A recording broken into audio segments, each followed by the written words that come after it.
Je ne cherchais rien, ni aventure, ni amour, ni même une conversation.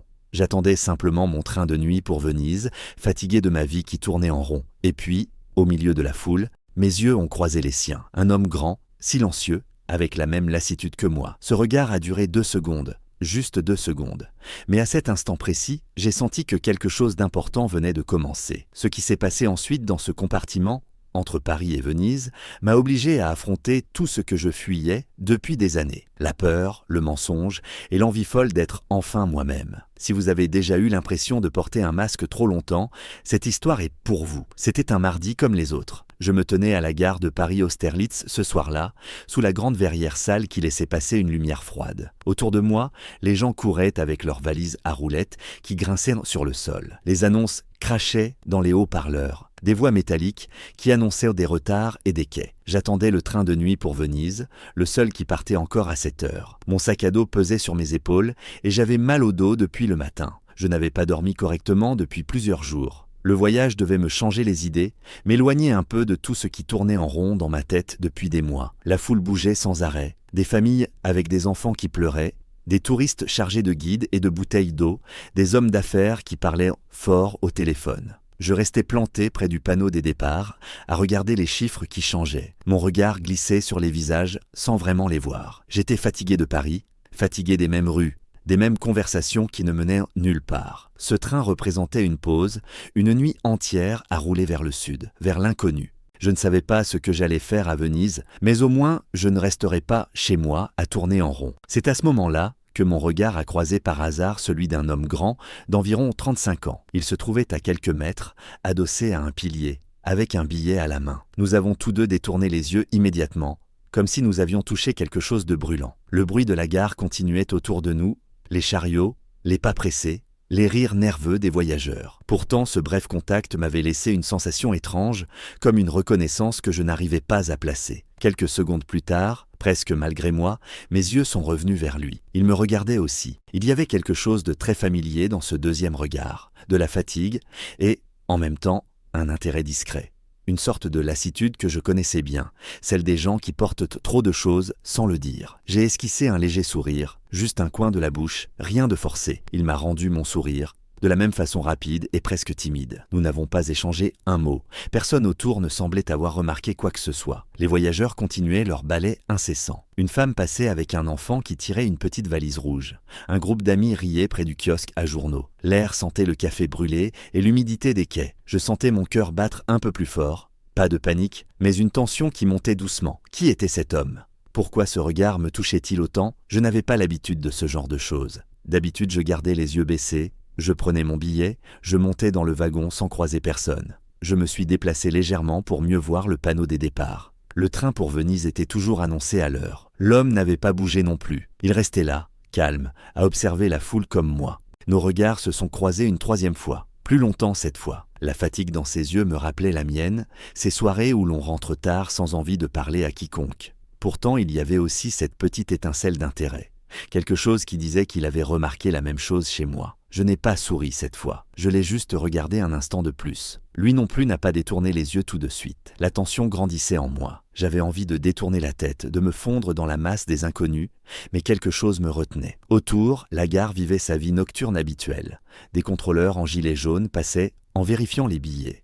Un couple âgé discutait près d'un banc, leurs voix basses se perdèrent dans le brouhaha. Je repensais à tous ces voyages que j'avais faits seul, toujours à garder mes distances, à éviter les conversations inutiles. Cette fois, c'était différent. Ce simple échange de regards créait une petite fissure dans ma routine. Je me demandais s'il prenait le même train, s'il allait dans la même direction.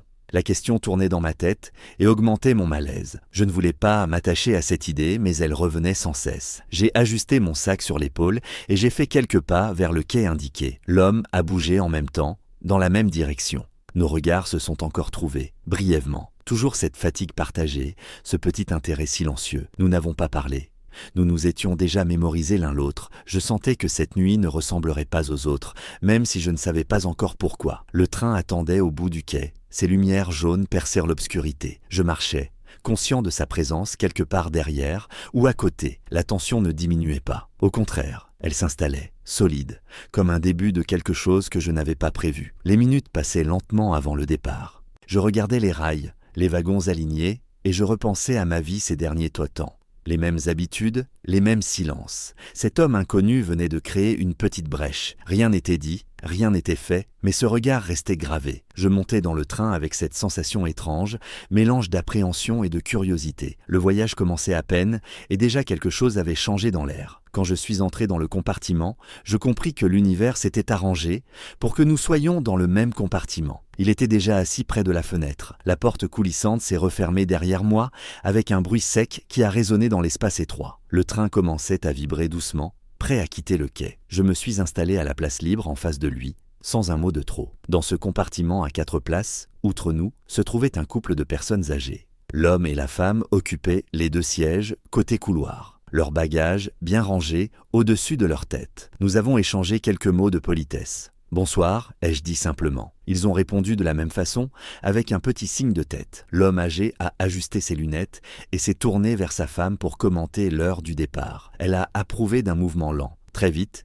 ils se sont mis à parler de la météo. « Il fait encore trop humide pour la saison », a lancé l'homme. Sa femme a enchaîné sur les prévisions pour l'Italie, les températures qui baissaient la nuit et les risques de brouillard le matin. Il passait ensuite au prix, aux billets de train devenus trop chers, aux hôtels qui augmentaient sans raison valable. Leur conversation remplissait l'air, régulière, presque mécanique, comme un fond sonore qui ne s'arrêtait pas. De mon côté, je restais presque silencieux. Je regardais par la vitre, où les lumières de la gare défilaient déjà plus vite. Le train prenait de la vitesse, les wagons oscillaient légèrement sur les rails. Je sentais qu'il me regardait parfois. Ses yeux glissaient vers moi puis repartaient vers le paysage noir qui commençait à défiler. Chaque fois, une petite tension montait dans ma poitrine. Je ne tournais pas la tête directement, mais je percevais sa présence juste en face. Le couple continuait à discuter sans nous inclure vraiment. Il parlait maintenant des courses dans les supermarchés italiens, des différences de tarifs avec la France, des légumes qui coûtaient moins cher là-bas. Je gardais les mains sur mes genoux, immobile. Le bruit des roues sur les voies devenait plus régulier, un roulement sourd qui couvrait presque leur voix par moments. L'homme âgé a sorti une petite bouteille d'eau et en a proposé à sa femme.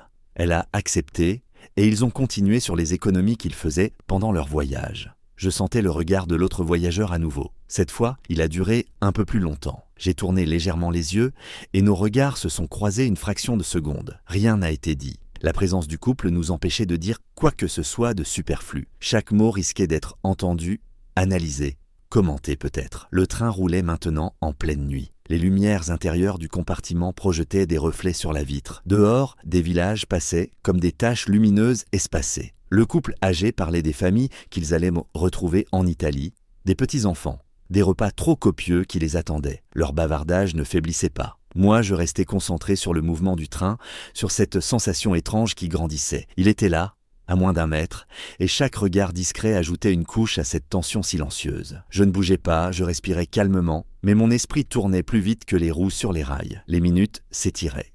Le contrôleur est passé dans le couloir, sa voix annonçant les billets. Nous avons tous sorti les nôtres. Le vieux monsieur a fait une remarque sur le prix du supplément couchette. Sa femme a ri doucement. Ils ont repris leur discussion sur les coûts des transports en Europe. Pendant ce temps, je sentais encore ce regard intermittent, pas insistant, juste présent, suffisant pour que mon pouls s'accélère un peu. La situation créait un conflit intérieur, l'envie de dire quelque chose, n'importe quoi, et l'obligation de rester muet à cause des 2 autres. Le couple ne semblait pas remarquer l'atmosphère. Ils enchaînaient sur les avantages des trains de nuit par rapport aux avions, sur les économies de temps et d'argent. Leur voix formait un rideau protecteur et en même temps étouffant. Je fixais un point dehors, les arbres sombres qui filaient. Chaque oscillation du wagon rappelait que nous étions coincés là pour des heures. Lui, en face, gardait une posture calme, mais je percevais la même retenue. Nos silences communiquaient plus que les mots des 2 autres. La tension montait lentement, comme une pression qui s'installait sans éclater. De temps en temps, le train ralentissait dans une courbe. Les lumières d'une petite gare apparaissaient, puis disparaissaient. Le couple âgé commentait chaque arrêt, chaque changement de vitesse. Il parlait des retards possibles, des grèves passées, des améliorations nécessaires sur la ligne. Leur conversation ne tarissait pas. Moi, je comptais les kilomètres dans ma tête, conscient que chaque minute renforçait cette connexion muette. Un regard de plus, une petite contraction de la main sur l'accoudoir. Rien d'évident, mais suffisant pour que l'air dans le compartiment semble plus épais. La nuit avançait. Les discussions du couple dérivaient maintenant vers les marchés locaux en Italie, les produits frais, les différences de qualité. Ils riaient de petites anecdotes sur leur précédent voyage. Je restais en retrait, observant sans intervenir. Et lui aussi. Cette complicité forcée du silence ajoutait à la nervosité qui grandissait en moi. Nous partagions cet espace sans pouvoir l'exprimer. Le train filait vers le sud, emportant avec lui cette attente lourde, cette curiosité qui ne pouvait pas encore s'exprimer librement. La femme âgée a commencé à nous poser des questions sur notre vie. Elle s'est tournée d'abord vers moi avec un sourire curieux. « Et vous, monsieur, vous êtes marié ?» a-t-elle demandé d'une voix qui remplissait tout le compartiment. J'ai répondu que j'étais divorcé. Les mots sont sortis simplement, sans émotion apparente. Lui n'a rien dit. Il s'est resté silencieux, les yeux fixés sur la vitre noire où défilaient les lumières lointaines. L'atmosphère dans le compartiment est devenue un peu tendue. Le couple âgé attendait une réponse de sa part, mais rien n'est venu. Le silence s'est installé lourdement après ma phrase. La femme a cligné des yeux, surprise, puis a continué comme si de rien n'était. Son mari a tout sauté et a changé de sujet un instant, parlant du paysage nocturne. Mais la question flottait encore dans l'air. Nous ne pouvions que nous échanger des regards. Chaque coup d'œil était bref, prudent, chargé de ce que nous ne pouvions exprimer. J'ai remarqué qu'il serrait nerveusement ses mains sur ses genoux. Ses doigts se crispaient par moments, puis se relâchaient. J'ai compris qu'il avait lui aussi l'habitude d'être prudent. La société qui nous entourait nous obligeait toujours à contrôler chacun de nos mots. Le train continuait sa route, les roues se produisant un rythme régulier qui soulignait chaque seconde de ce malaise grandissant. Le couple âgé a repris la parole après une courte pause. La femme a parlé de son propre mariage, des années passées ensemble, des joies et des difficultés. Son mari approuvait de la tête, ajoutant des détails sur leur voyage commun. Chaque phrase qu'il prononçait accentuait la différence avec notre silence. Je sentais la tension monter dans ma poitrine. Mon cœur battait un peu plus fort. Je regardais dehors, les champs sombres qui filaient, les rares maisons éclairées. Lui, en face, gardait une posture droite mais ses mains trahissaient son inconfort. Nos regards se croisaient, de temps en temps, furtifs comme des messages silencieux. La présence des deux autres rendait tout plus compliqué. Un mot de travers et tout pouvait basculer en questions gênantes. La femme âgée a insisté gentiment. « Et vous, jeune homme ?» a-t-elle demandé en se tournant vers lui. Il a seulement haussé les épaules avec un sourire poli. Pas un mot. Cela a créé un vide dans la conversation. Le mari a parlé des prix des restaurants en Italie pour détendre l'air, mais l'atmosphère restait chargée. Je sentais que nous partagions la même vigilance, des années à peser chaque parole, à éviter les sujets personnels devant des inconnus. Le train traversait une zone plus vallonnée, les mouvements du wagon nous secouaient légèrement. Je repensais à toutes ces fois où j'avais dû inventer des histoires pour paraître comme tout le monde. Cette nuit, dans ce compartiment, la prudence revenait automatiquement. Lui aussi semblait la connaître par cœur. Ses mains se serraient à nouveau. Je voyais les articulations blanchir un instant. Nos yeux se sont rencontrés encore, plus longtemps cette fois.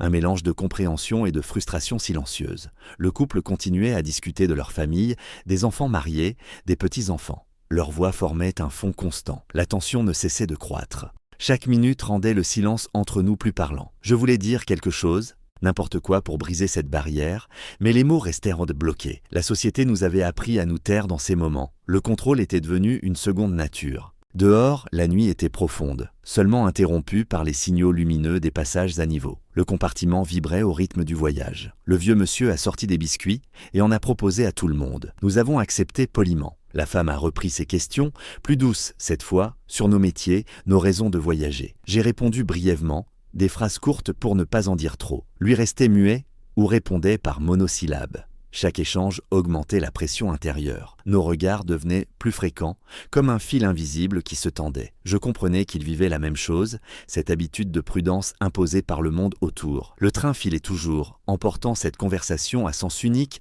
et nos silences lourds. Les heures avançaient lentement. Le couple âgé parlait maintenant des différences culturelles entre la France et l'Italie, des habitudes alimentaires, des coutumes. Leur bavardage était incessant. Moi, je me concentrais sur cette connexion muette avec l'homme en face. Ses mains se crispaient encore par intervalles. Cette nervosité partagée créait un lien paradoxal. Nous ne pouvions rien dire, mais tout se disait dans ces échanges de regards. La tension intérieure grandissait, mélange d'envie et de retenue forcée. Le contrôleur est passé à nouveau dans le couloir. Sa voix a retenti pour un contrôle de routine. Nous avons montré nos billets une fois de plus. Le vieux couple en a profité pour commenter les formalités des voyages internationaux. Leur discussion ne s'arrêtait jamais vraiment. Pendant ce temps, la femme a lancé une autre question sur nos projets à Venise. J'ai répondu vaguement. Lui n'a rien ajouté. L'atmosphère restait tendue, comme un élastique prêt à rompre mais qui tenait bon. Je sentais que cette nuit allait marquer quelque chose. La prudence nous enveloppait tous les deux, imposée par des années de société qui jugeait. Nos mains, à lui, restaient serrées par moments, Signe clair de cette habitude. Nos regards continuaient leur dialogue silencieux. Le train roulait vers le sud, emportant avec lui cette pression croissante, cette connexion qui se renforçait sans un seul mot direct. Le couple âgé continuait à remplir l'espace de paroles anodines, sans se douter de ce qui se passait juste en face d'eux. Chaque oscillation du wagon rappelait que nous étions coincés ensemble dans cette situation inconfortable. La tension montait encore, lente mais constante, renforçant cette compréhension muette entre nous deux. À Milan, à 2 heures du matin, le couple âgé est descendu. Leurs valises ont roulé dans le couloir avec un bruit sourd, puis la porte du compartiment s'est refermée derrière eux. Nous nous sommes retrouvés seuls tous les deux. Le silence est devenu presque palpable. Le train restait arrêté en gare, les lumières du quai filtraient à travers la vitre. On entendait seulement des annonces lointaines en italien et le grincement des wagons qui s'ajustaient. J'ai sorti une bouteille de vin rouge de mon sac à dos et je lui en ai proposé. Il a accepté d'un signe de tête. J'ai débouché la bouteille avec mon couteau de poche, versé dans 2 gobelets en plastique que j'avais pris au wagon-bar plus tôt. Nous avons trinqué sans un mot au début, juste le petit bruit du plastique qui se touchait. Le train a redémarré doucement, les lumières de Milan ont commencé à défiler plus vite. La bouteille passait entre nous, le vin rouge avait un goût fruité qui réchauffait la gorge par cette nuit fraîche. Nous avons vraiment commencé à parler pour la première fois. La conversation a débuté par des sujets banals. Il m'a demandé d'où je venais exactement à Paris, quel quartier. J'ai répondu que je vivais près de la Bastille, que j'aimais le bruit de la ville mais que parfois ça devenait trop. Il a parlé de Lyon où il habitait, des quais du Rhône, du travail qu'il occupait beaucoup ces derniers temps. Nous avons échangé sur les trains de nuit, sur le fait que c'était plus calme que l'avion, moins de stress avec les bagages. Les phrases venaient lentement, prudentes, comme si nous testions le terrain. Très vite, la conversation est devenue profonde. Il a mentionné qu'il voyageait pour s'éloigner un peu de la routine, pour réfléchir. J'ai avoué que moi aussi je fuyais quelque chose, ces derniers mois où tout semblait bloqué. Nous avons parlé des choix qu'on fait dans la vie, des chemins qu'on prend par habitude. Le vin aidait les mots à couler. Le train roulait maintenant à bonne vitesse, les roues produisaient un rythme régulier qui berçait nos phrases. Dehors, les lumières des petites villes italiennes apparaissaient et disparaissaient comme des flashs. Je lui ai dit que le divorce m'avait laissé avec beaucoup de questions sur ce que je voulais vraiment. Il a écouté attentivement, puis a partagé que certains événements dans sa famille l'avaient forcé à revoir ses priorités. La discussion avançait sur nos attentes, sur ce qu'on accepte des autres et de soi-même. Chaque réponse creusait un peu plus. La tension que j'avais ressentie toute la soirée se transformait en quelque chose d'autre, plus intense, plus proche. Nous buvions lentement. La bouteille se vidait peu à peu. Le compartiment semblait plus petit maintenant que nous étions seuls. Il a parlé de ses amis, qui ne comprenaient pas toujours ses choix, de la pression du quotidien. J'ai répondu que je connaissais ça. Ces moments où on se sent obligé de correspondre à ce qu'on attend de nous. Nos voix restaient basses, adaptées au bruit du train. La conversation passait d'un sujet à l'autre sans effort, des souvenirs d'enfance aux projets qu'on n'osait pas toujours réaliser. Je sentais une connexion grandir, rapide, presque surprenante. Le conflit intérieur revenait par moments. L'envie de dire plus, la peur de trop en dire. Le train traversait la campagne italienne. De temps en temps, il ralentissait dans une courbe. Les phares éclairèrent des arbres ou des maisons isolées. Nous continuions à parler. Il a évoqué les voyages qu'il faisait seul d'habitude. La solitude qui finit par peser. J'ai partagé que ce trajet était pour moi une façon de reprendre mon souffle. Les banalités du début avaient complètement disparu. Nous abordions maintenant ce qui comptait vraiment. La difficulté de s'ouvrir, la force qu'il faut pour changer les choses. Chaque phrase ajoutait une couche à cette intimité naissante. Nous avons rempli les gobelets une dernière fois. La bouteille était presque vide. Le dialogue devenait plus fluide, les silences entre nous plus courts. Je remarquais comment nos idées se rejoignaient sur beaucoup de points. La nuit avançait, le train filait vers Venise. Cette discussion creusait un espace où les mots sortaient plus librement. La tension ne diminuait pas. Elle évoluait en une sorte de courant électrique entre nous. Nous parlions de la vie qu'on construit, des peurs qui nous retiennent, des espoirs qu'on garde malgré tout. Les heures passaient sans que nous nous en rendions vraiment compte. Le contrôleur est passé une fois, a vérifié nos billets sans s'attarder. Nous avons repris la conversation immédiatement. Il a posé une question sur ce que je cherchais vraiment dans ce voyage. Ma réponse a ouvert d'autres portes. Nous échangions sur les relations passées, sur ce qu'on apprend d'elles. Rien n'était forcé.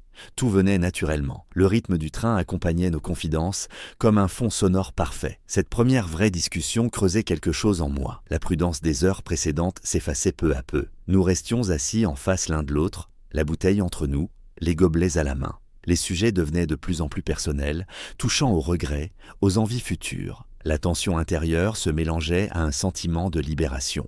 Le train continuait sa route dans la nuit italienne, emportant avec lui cette conversation qui avait commencé banalement et qui nous entraînait maintenant vers des territoires de plus profond, plus vrais. Il m'a raconté qu'il avait grandi dans une famille conservatrice du sud de la France. Les mots sortaient lentement, portés par le rythme régulier du train. Son père travaillait dans une petite entreprise locale, sa mère s'occupait de la maison et des traditions. Tout était structuré autour des valeurs qu'on ne discutait pas. Il a décrit les repas de famille où les sujets restaient superficiels, les attentes claires sur ce que devait être un homme. Après son coming out, son père avait presque cessé de lui parler. Les conversations s'étaient réduites à des phrases courtes, polies, vides. Les fêtes de Noël étaient redevenues des moments lourds où chacun évitait le regard de l'autre. Il parlait sans colère, juste avec cette fatigue accumulée au fil des années. J'ai avoué qu'après mon divorce, j'avais peur, ne serait-ce que de penser à un homme. Les mots me coûtaient, mais le vin et la nuit les rendaient possibles. Je craignais le jugement de ma famille et de mes proches. Ma sœur posait déjà des questions sur ma nouvelle vie, mes parents attendaient que je retrouve quelqu'un de bien. Chaque fois que cette pensée surgissait, je la repoussais aussitôt. La peur du regard des autres, des commentaires dans le dos, des silences gênés aux réunions de famille. Je ne voulais pas ajouter de nouvelles déceptions à celles qu'ils avaient déjà vécues avec mon mariage raté. Nous avons parlé de la difficulté de passer sa vie à faire semblant d'être normal. Le train traversait une zone de tunnel, le bruit changeait, devenait plus fort puis s'apaisait. Nous évoquions ces moments où on ajuste son attitude, où on choisit ses mots avec soin pour ne pas attirer l'attention. Les années à observer les autres, à copier leurs gestes, leurs centres d'intérêt. La peur d'être rejeté revenait dans chaque phrase. Rejet de la famille, rejet des amis d'enfance, rejet du monde du travail. Cette crainte constante qui usait les nerfs. Et en même temps, le désir profond d'être enfin soi-même, sans filtre, sans calcul. La conversation avançait par vagues. Il racontait comment il avait appris à compartimenter sa vie. Une version pour la famille, une autre pour les collègues, une troisième pour lui seul. Je partageais mes propres stratégies, ces années après le divorce, où je sortais avec des amis en gardant toujours une distance. Chaque confidence renforçait la tension entre nous. Le train filait dans la nuit italienne. Les lumières rares des villages ponctuaient nos silences. Nous parlions de ce poids qu'on porte seul, de l'épuisement de devoir toujours vérifier si on est acceptable. Il a évoqué les appels téléphoniques avec son père, qui duraient moins d'une minute maintenant, les sujets interdits, les questions évitées. J'ai décrit les regards de ma mère quand elle me voyait rentrer seule, ce mélange de soucis et d'incompréhension. La société nous entourait comme une cage invisible. Les publicités, les conversations au bureau, les émissions de télévision, tout rappelait ce qu'on était supposé être. Nous échangions sur ce besoin de liberté intérieure, sur le courage qu'il fallait pour arrêter de jouer un rôle. À un moment donné, il a posé délicatement sa main sur mon genou. Le geste était lent, prudent, comme une question silencieuse. Je n'ai pas repoussé sa main, elle laissait rester là, légère, chaude à travers le tissu. Ce contact a fait monter la tension d'un cran. Mon cœur battait plus fort, mais je n'ai pas bougé. Le train continuait sa route, les roues produisaient un son régulier qui remplissait le compartiment. Nous sommes restés ainsi, sans précipitation, laissant la conversation reprendre autour de ce geste. Il a continué à parler de son enfance dans le sud, des étés chauds, où il se sentait déjà différent sans oser le dire. Je lui ai confié les mois qui ont suivi mon divorce, cette période où je me forçais à sortir, à rencontrer des gens, tout en gardant une barrière. La peur du jugement revenait sans cesse dans nos mots. Nous discutions de ce moment où on décide enfin d'arrêter de se cacher, même si cela signifie perdre certaines personnes. Chaque phrase creusait plus profond. La main sur mon genou restait immobile, rassurante, et ajoutait une couche supplémentaire à cette intimité qui grandissait rapidement. La nuit avançait. Le train passait sur des ponts. Le bruit changeait légèrement. Nous parlions du désir d'être accepté tel qu'on est, sans condition. Des années perdues à faire semblant, des efforts constants pour correspondre à une image. La tension intérieure augmentait, l'envie de se laisser aller, la prudence qui luttait encore. Nous échangions sur ces petits signes qu'on remarque chez les autres, ces regards qui disent plus que les mots. Sa main n'avait pas bougé, je sentais sa présence plus proche, plus réelle. Nous continuions à creuser ces sujets, évoquant les amis qui s'étaient éloignés, les membres de la famille qui préféraient ne pas savoir. La conversation ne faiblissait pas, chaque témoignage renforçait notre connexion. Le conflit en moi grandissait, la joie de cette ouverture et la vieille habitude de me protéger. Le train roulait vers Venise, emportant nos confidences, ce contact discret et cette compréhension qui se construisait minute après minute. Nous restions là, dans ce compartiment, à parler de ce que nous avions trop longtemps gardé pour nous seuls. Nous avons passé la nuit entière à parler sans interruption. Les mots venaient facilement maintenant, entrecoupés de silences de plus en plus doux. À un moment, il s'est penché vers moi. Nous nous sommes embrassés longuement, avec une tendresse que je n'avais jamais ressentie. Nous sommes restés enlacés pendant de longues minutes, serrés l'un contre l'autre, laissant enfin tomber toutes les barrières. Cette nuit-là, nous avons partagé une proximité et une confiance que je n'avais jamais connues auparavant. Ensuite, nous avons repris notre conversation tout en restant proches. Nous écoutions le cliquetis régulier des roues sur les rails. Pour la première fois depuis très longtemps, nous avions le sentiment d'être vraiment compris. Chaque phrase trouvait un écho chez l'autre. Nous parlions de nos peurs les plus anciennes, des années passées à nous cacher, des espoirs que nous gardions au fond de nous. Le train traversait la nuit italienne, traversant des plaines sombres et des petites villes endormies dont les lumières filaient comme des étoiles filantes. Nous nous embrassions de temps en temps, entre deux confidences, des baisers calmes et profonds qui disaient tout ce que nous ressentions. Nos mains restèrent souvent jointes. Nous évoquions les moments difficiles que nous avions traversés chacun de notre côté. Le rythme du train nous berçait, créant une bulle autour de nous. Nous partagions ces choses que nous n'avions jamais osé dire à voix haute auparavant. La tension accumulée pendant des années semblait enfin se relâcher. Les heures passaient sans que nous nous en rendions compte. Nous restions enlacés une grande partie du temps, épaule contre épaule, profitant simplement de cette proximité nouvelle. Le ciel commençait à pâlir à l'horizon quand nous avons senti que quelque chose d'important avait changé en nous. Cette nuit nous avait rapprochés d'une manière inattendue et précieuse. Le matin est arrivé doucement. Le train a ralenti en approchant de Venise. Nous sommes sortis sur le quai, main dans la main. Le soleil se levait à peine au-dessus des canaux. La lumière rosée caressait doucement l'eau calme. L'air frais sentait la mer et la pierre humide. Je lui ai dit que, pour la première fois, je ne voulais pas fuir ce que je ressentais. Les mots sont sortis clairs et fermes. Il m'a répondu qu'il en allait exactement de même pour lui. Nous savions tous les deux que des discussions difficiles avec nos familles et le jugement de notre entourage nous attendaient. Pourtant, à cet instant précis, debout sur ce quai baigné de lumière naissante, nous avons choisi l'espoir. Nous sommes restés un moment immobiles, observant la ville qui s'éveillait. Les premiers bateaux glissaient lentement sur les canaux. Les cloches d'une église lointaine sonnaient. Nos mains serrées l'une dans l'autre semblaient la chose la plus naturelle du monde. La nuit que nous venions de vivre nous avait transformés. Ces baisers échangés, ces heures passées à parler et à nous tenir enlacés, nous donnaient une force nouvelle. Nous savions que le chemin ne serait pas facile, mais nous étions prêts à l'emprunter ensemble. Nous avons marché lentement le long du quai, sans nous presser. Le soleil montait peu à peu, illuminant les façades colorées des bâtiments. Nous parlions encore à voix basse, continuant les conversations de la nuit. Chaque pas confirmait cette décision silencieuse, ne plus se cacher. Main dans la main, nous avancions vers la sortie de la gare, laissant derrière nous la peur qui nous avait accompagnés si longtemps. 1 an plus tard, nous sommes toujours ensemble. Nous vivons dans un petit appartement à Lyon, près des quais. La vie s'est installée simplement. Le matin, je pars au travail, lui aussi. Et le soir, nous nous retrouvons autour d'un repas ou d'une promenade le long du Rhône. Les jours passent sans drame, mais avec une tranquillité que je n'avais pas connue depuis longtemps. J'ai enfin dit la vérité à mes parents. Un dimanche après-midi, dans leur maison de banlieue, j'ai tout expliqué sans détour. Ma mère a d'abord pleuré, longtemps, en silence. Elle posait des questions, essuyait ses yeux, puis pleurait encore. Au bout d'un moment, elle a levé la tête et m'a dit qu'elle voulait le rencontrer. Cette phrase m'a soulagé d'un poids énorme. Mon père, lui, n'a presque rien dit. Il est resté assis à table, les mains croisées. Il ne m'a pas crié dessus, ne m'a pas chassé. Pour l'instant, il reste silencieux, mais au moins, il ne m'interdit pas de venir les voir. C'est déjà un début. Du côté de son père, les choses ont aussi bougé. Nous sommes allés ensemble chez lui pour Noël, dans le sud. L'ambiance était tendue au début. Le repas s'est passé avec des conversations courtes, beaucoup de silence. Pourtant, au fil des jours, son père a commencé à poser des questions sur notre vie à Lyon, sur nos métiers. Il n'a pas tout accepté d'un coup, mais il a écouté. Il a même proposé de nous aider pour une petite réparation dans l'appartement. Ce n'était pas grand-chose, mais pour nous c'était énorme. Nous repensons encore parfois à ce train de nuit. Quand le soir est calme, l'un de nous dit « Tu te souviens du compartiment ?»